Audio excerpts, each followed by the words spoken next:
جیسا کہ آپ جانتے ہیں کہ ہم نے حالیہ دنوں میں ایک پوڈ کاسٹ جس میں مذہب شیعہ پر مختلف قسم کے سوالات کیے گئے تھے، ان کے جوابات کے سلسلے کو شروع کیا ہے۔ آج اسی سلسلے کی پہلی کڑی ہے۔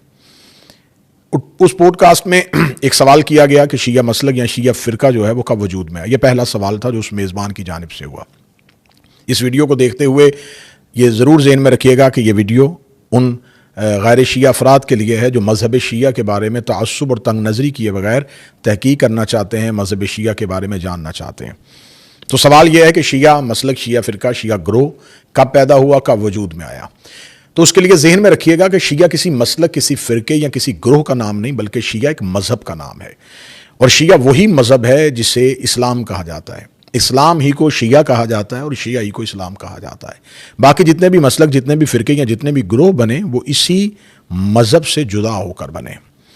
میں نے آپ کے سامنے یہ دعویٰ کیا کہ شیعہ مذہب جو ہے اسے اسلام کہا جاتا ہے اور اسلام ہی کو شیعہ کہا جاتا ہے، یا یہ کہہ دیا جائے کہ شیعہ ہی کا پہلا نام اسلام ہے اور اسلام ہی کا دوسرا نام شیعہ ہے۔ اس کے لیے ہم خدا کے قرآن کی طرف رجوع کرتے ہیں تو خداوند متعال جو ہے وہ سورہ مبارکہ حج میں ارشاد فرماتا ہے، بسم اللہ الرحمن الرحیم، ملت ابیکم ابراہیم هو سماکم المسلمین۔ خداوند متعال نے حضرت ابراہیم علیہ السلام کے لیے حکم دیا کہ تمہارے باپ ابراہیم نے تمہارا نام مسلمان رکھا۔ یہ لفظ مسلمان حضرت ابراہیم نے رکھا اور حضرت ابراہیم نے اپنی ملت کے لیے رکھا۔ کس ملت کے لیے رکھا؟ جس کے بارے میں خداوند متعال قرآن میں ارشاد فرماتا ہے، فاتبعوا ملت ابراہیم، اتباع کرو ابراہیم کی ملت کی، پیروی کرو ابراہیم کی ملت کی۔ حضرت ابراہیم علیہ السلام نبی ہیں، حضرت ابراہیم علیہ السلام خلیل اللہ ہیں، حضرت ابراہیم علیہ السلام جو ہیں وہ جد الانبیاء ہیں۔ حضرت ابراہیم کے لیے لفظ مسلمان استعمال ہوا، کن کے لیے؟ ان کی ملت کے لیے۔ حضرت ابراہیم علیہ السلام نے ہی یہ لفظ مسلمان متعارف کروایا، یعنی کہ اسلام کا آغاز ہو گیا ملت ابراہیم کے ساتھ۔ اب دیکھتے ہیں، قرآن کی طرف رجوع کرتے ہیں کہ جس حضرت ابراہیم نے مسلمان ملت کا نام رکھا، اسلام کا تعارف کروایا، وہ ابراہیم کون تھے؟ تو خداوند متعال ارشاد فرماتا ہے قرآن الحکیم میں، بسم اللہ الرحمن الرحیم، وَإِنَّ مِن شِيَعَتِهِ لَإِبْرَاهِيمَ، ابراہیم نوح کے شیعوں میں سے تھا۔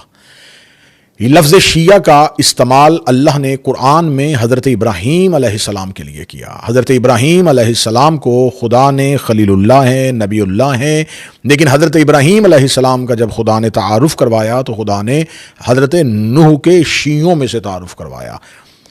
اب یہ لفظ شیعہ جو ابھی میں مذہب شیعہ کی بات نہیں کر رہا، لفظ شیعہ کا وجود حضرت ابراہیم کے دور میں ثابت ہو گیا اور خدا کے قرآن سے ثابت ہو گیا۔ حضرت نوح علیہ السلام اللہ کے نبی ہیں، حضرت ابراہیم علیہ السلام ان کے شیعوں میں سے تھے۔ حضرت نوح علیہ السلام جن کا نام نوحہ پڑھنے کی وجہ سے ہوا، گریہ کرنے کی وجہ سے ہوا، وہ قوم کے مظالم پر نوحہ پڑھتے تھے، تو حضرت نوح کا نام ہی خدا نے نوح کے ساتھ مشہور کر دیا، جبکہ ان کا نام عبد الغفار ہے اور مختلف قسم کے نام کتابوں میں ملتے ہیں، لیکن تعارف جو ہوا وہ ان کا لقب جو نوحہ پڑھنے کی وجہ سے ہوا، یعنی کہ نوحہ پڑھنا جو ہے وہ نبیوں کی سنت ہے۔ حضرت ابراہیم حضرت نوح کے شیعوں میں سے تھے۔ یہ لفظ شیعہ جو ہے قرآن میں پہلی دفعہ حضرت ابراہیم علیہ السلام کے لیے استعمال ہوا، اور وہ حضرت ابراہیم علیہ السلام جن کی اسوہ پر، جن کی سنت پر عمل کرتے ہوئے آج ہم حج بجا لاتے ہیں، وہی حضرت ابراہیم جنہوں نے بت شکن تھے، جنہوں نے بتوں کو توڑا تھا، وہی ابراہیم علیہ السلام جنہوں نے برملا اپنی قوم کے سامنے کہہ دیا تھا کہ میں تمہارے بتوں کی عبادت نہیں کر سکتا، میں ان سے برات کرتا ہوں۔ اس کے بارے میں بھی خداوند متعال قرآن میں ارشاد فرماتا ہے، اننی براء مما تعبدون، کہ جن کی تم عبادت کرتے ہو میں ان سے برات کرتا ہوں، میں ان سے نفرت کا اظہار کرتا ہوں، میں ان سے بیزاری کرتا ہوں۔ حضرت ابراہیم علیہ السلام نوح کے شیعوں میں سے تھے اور وہ برات کرتے تھے، وہ تبرہ کرتے تھے جھوٹے خداؤں پر۔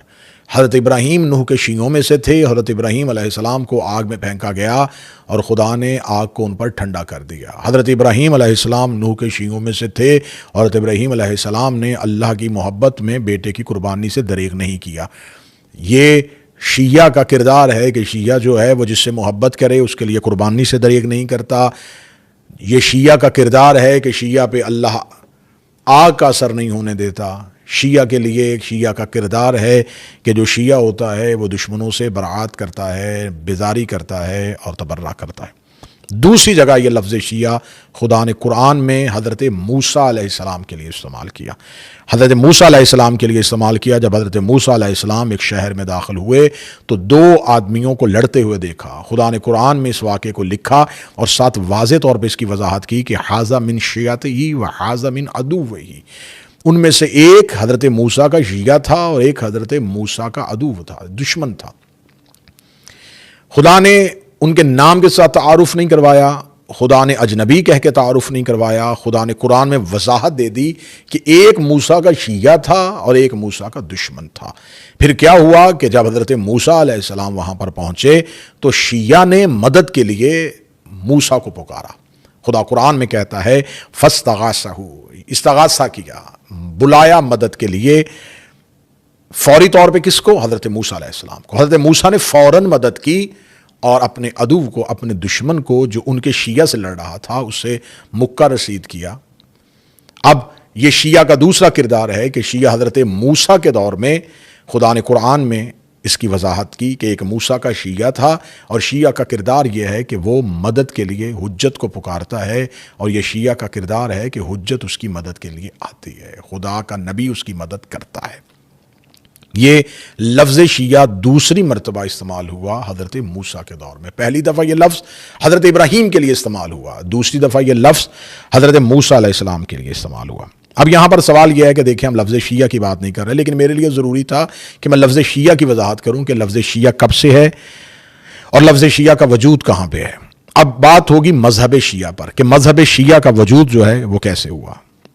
شیعہ مذہب کے وجود پہ بات کرنے کے لیے ہم اہل سنت کی کتابوں کی طرف رجوع کرتے ہیں تو علامہ جلال الدین سیوطی نے در منصور میں، اس کے علاوہ بہت سے محدثین اہل سنت نے اس حدیث کو نقل کیا. اگر آپ اس کی تفصیل دیکھنا چاہیں تو ارحج المطالب میں مولانا عبید اللہ نے ان تمام احادیث کو اکٹھا کیا ہے جو شان امیر المومنین میں رسول اللہ نے کہی ہیں. احادیث اکٹھی کی، ان میں شیعوں کی شان میں جو حدیث آئی ہیں، مولا علی کے شیعوں کی شان میں جو حدیث آئی ہیں، وہ بھی وہاں پر درج ہیں. پہلی حدیث کی طرف ہم رجوع کرتے ہیں، حضرت جابر بن عبداللہ انصاری سے ہے. وہ کہتے ہیں میں رسول اللہ کے پاس موجود تھا، یہ حضرت علی تشریف لائے تو رسول اللہ صلی اللہ علیہ وآلہ وسلم نے فرمایا کہ یا علی، قسم ہے مجھے اس خدا کی جس کے قبضہ قدرت میں میری جان ہے، یا علی انت و شیعتک هم الفائزون، اے علی تم اور تمہارے شیعہ جو ہیں وہ کامیاب ہیں. یہ لفظ شیعہ کا پہلی دفعہ استعمال قرآن میں ابراہیم کے لیے، پھر حضرت موسیٰ کے لیے، لیکن مولا علی کے شیعوں کے لیے یہ لفظ حدیث میں آ گیا اور اہل سنت کے مصادر سے، اہل سنت کی احادیث کی کتابوں سے یہ نقل ہوا کہ رسول اللہ صلی اللہ علیہ وسلم نے یہ لفظ شیعہ مولا امیر المومنین کے لیے استعمال کیا، یا علی تم اور تمہارے شیعہ جو ہیں وہ کامیاب ہیں. دوسری جگہ پر یہی حدیث جو ہے وہ ابن عباس سے نقل ہوئی ہے. حضرت ابن عباس نے اسی حدیث کو نقل کیا ہے اور وہ یہ کہتے ہیں کہ جب خدا نے قرآن میں یہ آیت بھیجی کہ ان الذین آمنوا وعملوا الصالحات اولئک هم خیر البریہ، تو ہم نے رسول اللہ سے پوچھا کہ یہ خیر البریہ، یہ کامیاب لوگ کون سے ہیں؟ تو رسالت مآب نے حضرت علی سے ارشاد فرمایا یا علی انت و شیعتک هم خیر البریہ، یا علی تم اور تمہارے شیعہ جو ہیں یہی کامیاب ہیں، یہی خیر البریہ ہیں.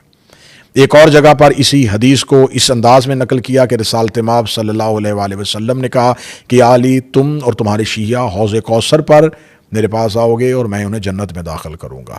اتنی زیادہ احادیث ہیں جس میں رسول اللہ نے بار بار کہا یا علی تم اور تمہارے شیعہ، یا علی تم اور تمہارے شیعہ کامیاب ہوں گے، یا علی تم اور تمہارے شیعہ جو حوض کوثر میں میرے پاس آئیں گے، یا علی تم اور تمہارے شیعوں سے اللہ راضی ہو گیا.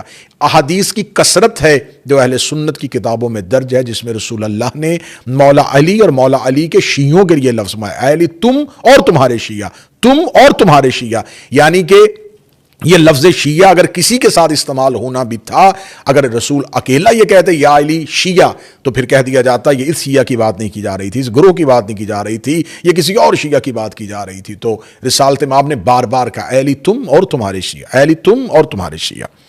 اب یہ حدیث اہل سنت کی کتابوں میں درج ہیں اور اس کی بہت سے اس کے حوالے جو ہیں وہ موجود ہیں. اگر آپ تاریخ دمشق کو اٹھا کے دیکھیں، آپ تفسیر در منصور کو اٹھا کے دیکھیں، آپ ابن عساکر کو پڑھ کے دیکھیں، آپ ارحج المطالب کو اٹھا کے دیکھیں، آپ اہل سنت کے تمام مصادر کو اگر دیکھیں گے تو یہ علی اور مولا علی کے شیعوں کے لیے جو حدیث رسول نے کہی وہ آپ کے سامنے آ جائیں گے. اب ایک اور اہم نقطے کی طرف میں آپ کی توجہ مبذول کروانا چاہوں گا. کتاب کا نام ہے الخصائص الکبریٰ، جلال الدین سیوطی کی ہے. دوسری کتاب ہے کنز الاعمال. تیسری کتاب ہے ابن عساکر کی تاریخ دمشق. اور چوتھی کتاب ہے مجمع الزوائد ہیثمی کی، اور ابن عبد البر کی الاستیعاب۔ ان کتابوں میں حضرت عائشہ سے ایک حدیث نقل کی گئی ہے۔ حضرت عائشہ یہ حدیث فرماتی ہیں، یہ تمام اہل سنت کتابوں کے حوالے آپ کے سامنے موجود ہیں، کہ وہ کہتی ہیں کہ میں نے رسول خدا صلی اللہ علیہ وآلہ وسلم سے یہ کہتے ہوئے سنا کہ 4 اشخاص ایسے ہیں کہ جن کی جنت مشتاق ہے۔ وہ جنت کے مشتاق نہیں، جنت ان کی مشتاق ہے، جنت اشتیاق رکھتی ہے، جنت یہ چاہتی ہے کہ وہ 4 لوگ مجھے ملے۔ اس میں حضرت عائشہ کہتی ہیں کہ وہ 4 لوگ کون ہیں؟ حضرت علی، عمار، سلمان اور ابو ذر۔ حضرت علی کے لیے تو ہم یہ یقیناً جنت ان کی مشتاق ہی نہیں، بلکہ وہ جنت کے ان کے بیٹے جنت کے سردار ہیں، ان کی محبت کا نام جنت ہے۔ لیکن یہاں پر 3 اصحاب امیر المومنین کا تذکرہ ہوا جو حضرت عائشہ نے کہا، حضرت عمار یاسر، حضرت ابو ذر غفاری اور حضرت سلمان فارسی۔ یہ 3 اصحاب کے بارے میں ان تمام کتابوں میں یہ درج ہے حدیث کہ حضرت عائشہ فرماتی ہیں کہ رسول اللہ سے میں نے خود سنا ہے کہ جنت ان 4 اشخاص کی مشتاق ہے۔ اس کے علاوہ ترمذی میں ابن ماجہ نے اور مستدرک حاکم نے اس حدیث کو کچھ اس عنوان کے ساتھ نقل کیا ہے کہ رسالت مآب صلی اللہ علیہ وآلہ وسلم نے فرمایا کہ مجھے 4 لوگوں کی، 4 اشخاص کی محبت کا اللہ نے مجھے حکم دیا ہے۔ ان کی وہاں پر حضرت علی ابن ابی طالب علیہ السلام، حضرت ابو ذر غفاری، حضرت عمار، حضرت مقداد بن اسود، حضرت سلمان فارسی۔ اس حدیث میں حضرت عمار یاسر کا نام ہے، اور اس حدیث میں حضرت عمار یاسر کی جگہ حضرت مقداد بن اسود کا نام ہے۔ رسالت مآب فرماتے ہیں کہ اللہ نے مجھے حکم دیا ہے کہ ان 4 لوگوں سے محبت کرو۔ وہ اللہ جو امت کو محبت کا حکم دیتا ہے رسول اللہ سے، امت کو کہتا ہے کہ رسول سے محبت کرو، وہ رسول اللہ کو حکم دیتا ہے کہ ان 4 لوگوں سے محبت کرو۔ ان 4 لوگوں میں حضرت عمار یاسر کی جگہ اس حدیث میں حضرت مقداد بن اسود کا نام آیا۔ اب اگر حضرت علی کو ہٹا کے باقی صحاب کی بات کی جائے تو 4 لوگ جو ہیں وہ ہمیں ملتے ہیں، حضرت سلمان فارسی، حضرت ابو ذر غفاری، حضرت مقداد بن اسود اور حضرت عمار یاسر۔ یہ 4 وہ افراد ہیں جن کے لیے حضرت عائشہ کی حدیث کی بھی روایت آ گئی کہ رسول اللہ کی حدیث ہے، اور رسالت مآب کی حدیث بھی آ گئی کہ ان 4 لوگوں سے محبت کا حکم ہے۔ تو اگر ان 4 افراد پہ بات کی جائے کہ یہ 4 اصحاب ایسے تھے، حضرت سلمان محمدی، حضرت ابو ذر غفاری، حضرت مقداد اور حضرت عمار یاسر، ان 4 اصحاب کی بات کی جائے تو آئیے اب چلتے ہیں ایک معتبر ترین حوالے کی جانب۔ یہ اہل سنت کی معتبر کتاب ہے الزینہ فی الکلمات الاسلامیہ۔ اس کا لکھنے والا کوئی عام شخص نہیں ہے، ان کا لکھنے والا ابی حاتم الرازی ہے، اور یہ اہل سنت کے ہاں ان کی بڑی قدر ہے، ان کو بڑا مقام حاصل ہے۔ یہ علم الرجال کے امام ہیں، اور محدثین میں ان کا ایک بہت بڑا قد ہے، علم الاحادیث میں ان کا بڑا کام ہے، علم جرح و تعدیل میں ان کا بہت بڑا کام ہے۔ اہل سنت کے ہاں ان کو ایک منفرد مقام حاصل ہے۔ انہیں امام مسلم جو صحیح مسلم کے مؤلف ہیں ان کے اساتذہ میں بھی انہیں لکھا جاتا ہے، اور 277 ہجری جو ہے ان متوفہ ہیں یہ۔ اور یہ ابی حاتم الرازی ایک اپنی کتاب الزینہ میں ایک لفظ لکھتے ہیں، انہوں نے کہا کہ سب سے پہلے یہ لفظ شیعہ جو ہے، یہ لفظ شیعہ جو ہے، شیعہ ایک لقب ہے ان لوگوں کے لیے جو امیر المومنین علی ابن ابی طالب کے طرفدار تھے، اور رسول اللہ کی حیات مبارکہ میں انہیں پہچانا جاتا تھا۔ دوبارہ سنیے گا اسی متن کو، وہ کہتے ہیں کہ شیعہ ایک لقب ہے ان لوگوں کے لیے جو حضرت امیر المومنین سے محبت کرتے تھے، اور رسول اللہ کے دور میں وہ اسی نام سے پہچانے جاتے تھے۔ ان میں سے 4 اشخاص کا انہوں نے نام لکھا ہے کہ جیسے سلمان فارسی، جیسے حضرت ابو ذر غفاری، جیسے حضرت مقداد بن اسود، اور جیسے حضرت عمار یاسر۔ اب ابی حاتم الرازی نے جن 4 اصحاب کا تذکرہ کیا ہے کہ یہ 4 لوگ دور رسالت میں شیعہ کے عنوان سے جانے جاتے تھے، مولا علی کی محبت، مولا علی کی طرفداری کی وجہ سے انہیں شیعہ علی کہا جاتا تھا، یہی وہ 4 اشخاص ہیں جن کے بارے میں حضرت عائشہ روایت کرتی ہیں کہ رسول اللہ نے فرمایا کہ جنت ان کی مشتاق ہے۔ یہی وہ اصحاب ہیں جن کے بارے میں رسول اللہ فرماتے ہیں کہ مجھے اللہ نے ان سے محبت کا حکم دیا ہے۔ تو پھر آپ سمجھیے کہ جو لوگ زمانہ رسول میں شیعہ کہلواتے تھے، جنت ان کی مشتاق ہے، اور رسول اللہ کو اللہ نے ان سے محبت کرنے کا حکم دیا ہے۔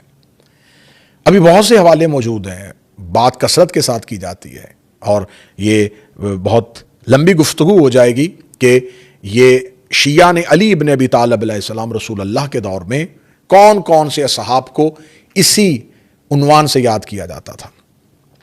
اب یہ جو ایک پراپوگنڈا ہے، یہ جو ایک محض ایک تہمت ہے، ایک الزام ہے کہ نہیں، یہ مذہب جو ہے وہ عبداللہ بن سبا، ایک ایسا یہودی جو یمن سے آیا تھا، اس نے آ کے اس مذہب کی ابتدا کی ہے۔ اس نے آ کے مولا علی علیہ السلام کو خلیفہ بلا فصل کہا، اور اسی نے پہلی دفعہ جو ہے وہ باقی خلفاء جو ہیں ان کے اوپر تبرہ کا آغاز کیا۔ یہ اتنا بڑا جھوٹ ہے، یہ اتنا بڑا جھوٹ ہے کہ میں اپنے اہل سنت دوستوں سے کہوں گا، اپنے اہل سنت بھائیوں سے کہوں گا، کیونکہ میں ایک شیعہ ذاکر ہوں، میں ایک شیعہ خطیب کے طور پہ پہچانا جاتا ہوں، تو میری حیثیت مذہب شیعہ میں بڑی چھوٹی ہے، لیکن میں انتہائی عاجزی اور انکساری کے ساتھ یہ گزارش کروں گا کہ اگر آپ مذہب شیعہ میں تحقیق کرنا چاہتے ہیں تو آپ سنی سنائی باتوں پہ غور نہ کریں۔ آپ یہ نہ کہیں کہ کس نے کیا کہا۔ اب تو زمانہ بڑی ترقی پا گیا، اب تو آپ اے آئی پہ آ گئے ہیں، اب تو آپ کو ریسرچ کرنے کے لیے کوئی زیادہ لمبی چوڑی تحقیق کے لیے کوئی دقتیں بھی نہیں کرنی پڑتی۔ لیکن آپ یاد رکھیے گا، آپ اپنے والدین سے پوچھئے گا، آپ اپنے بزرگوں سے پوچھئے گا کہ ایک دور ایسا تھا کہ شیعوں میں نفرت پیدا کرنے کے لیے کیسی من گھڑت کہانیاں سنائی جاتی تھی۔ ان من گھڑت کہانیوں میں کہ شام غریباں معاذ اللہ علیہ باللہ ایک گناہ کی طرف اس کو نسبت دی جاتی تھی، مجلس امام حسین میں جانے سے نکاح ٹوٹ جاتا ہے، شیعوں کے گھر مجلس میں جاؤ گے اور ان کے ہاں نیاز کھاؤ گے تو اس نیاز کو مختلف قسم کی تہمتیں اور الزام لگائے جاتے تھے۔ تو یہ تمام الزامات اس لمحے ان کو پروف کرنا مشکل تھا، اس لیے کہ اس دور میں ان کو ایسے ثابت نہیں کیا جا سکتا تھا، اس کی تحقیق نہیں ہو سکتی تھی کہ لوگوں کے پاس وسائل کی کمی تھی۔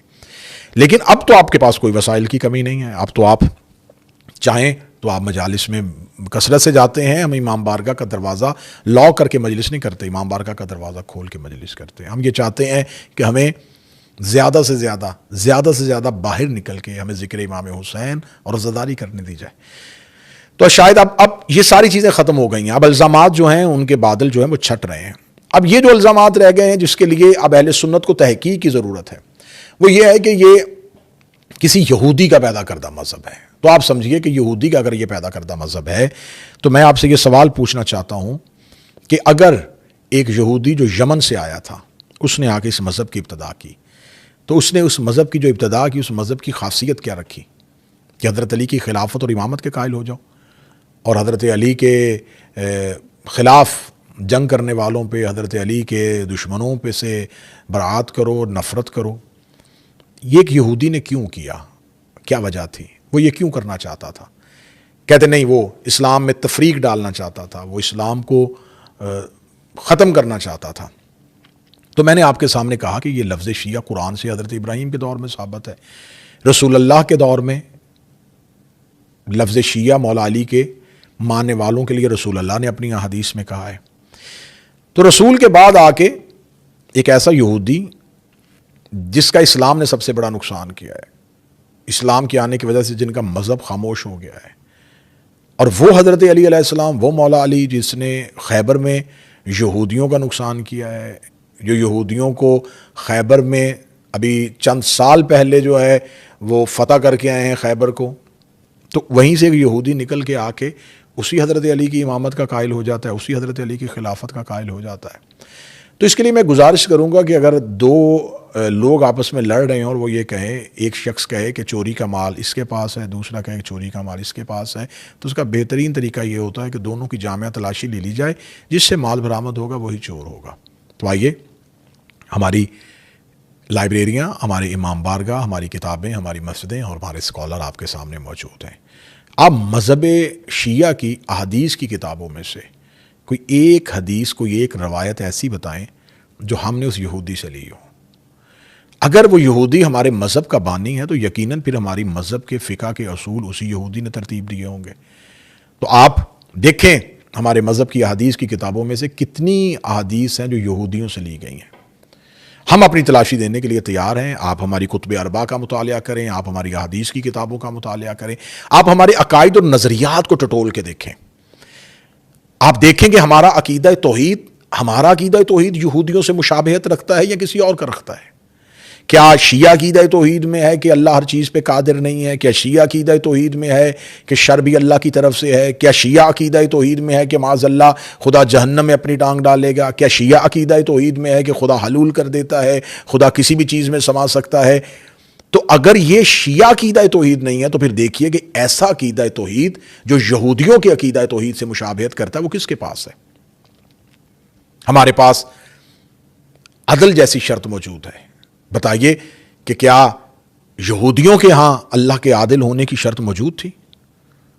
تو کس کے پاس یہودیوں سے ملتا جلتا دین ہے؟ رسالت کے بارے میں، رسالت مآب صلی اللہ علیہ وآلہ وسلم کے بارے میں شیعہ عقیدہ رسالت دیکھ لیجئے گا کہ کیا شیعہ عقیدہ رسالت میں ہم رسول اللہ کے شق و صدر کے قائل ہیں، سینے کے آپریشن کے قائل ہیں؟ کیا ہمارے شیعہ عقیدہ توحید میں معاذ اللہ رسول اللہ کو کی زبان سے بتوں کی تعریف جاری ہونے کے ہم قائل ہیں؟ کیا ہم شیعہ عقیدہ توحید میں عقیدہ رسالت میں رسول اللہ پہ جادو کے اثر کے قائل ہیں؟ کیا ہم شیعہ عقیدہ رسالت میں رسول اللہ کے علم غیب کا انکار کرتے ہیں؟ کیا شیعہ عقیدہ رسالت میں رسول اللہ کو معاذ اللہ زندگی کے لمحات میں عصمت سے خارج سمجھا جاتا ہے؟